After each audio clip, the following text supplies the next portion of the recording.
வண்டி ரிவர்ஸ் எடுக்கும்போது இல்லை, அவர் யாரை நம்பி எடுப்பார் தெரியுமா? அந்த கண்டக்டரை நம்பி எடுப்பார். அவர் விசில் அடிப்பார், வீண் விசில் அடிப்பார். அவர் அடிக்க அடிக்க இவர் என்ன செய்வார்? எடுத்துக்கிட்டே வருவார் இல்லையா? ரைட்டு. இப்போ பெரிய லாங் பஸ்ஸாக இருந்துச்சுன்னு வச்சுக்கோங்க, பெரிய பெரிய லாங் பஸ்ஸில் நீங்கள் பார்த்துருப்பீங்க, அங்கே யாருமே இருக்க மாட்டாங்க. ஆனாலும் ஒரு ஆள் என்ன செய்வார்? அங்கே அந்த சவுண்ட் கொடுப்பார், ரைட்டு வா ரைட்டு வா. இவங்கெல்லாம் யாரை நம்பி எடுக்கிறாங்க? மனுஷனை நம்பி எடுக்கிறாங்க. பைலட் எப்படி ரிவர்ஸ் எடுப்பார்? யாராவது விசில் அடித்து பார்த்துருக்கீங்களா?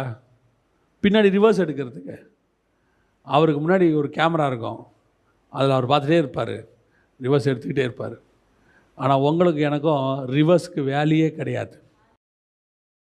அவங்கெல்லாம் மனுஷனை நம்பி ரிவர்ஸ் பார்ப்பாங்க, நமக்கு ரிவர்ஸ்க்கு வேலையே கிடையாது. ஒன்றே ஒன்று மட்டும் நீங்கள் விசுவாசிக்கணும், ஒரு கை ஒன்று பின்னாடி இருக்குது, அந்த கை என்னை யாருமே தொடாமல் பத்திரமாக பாதுகாக்க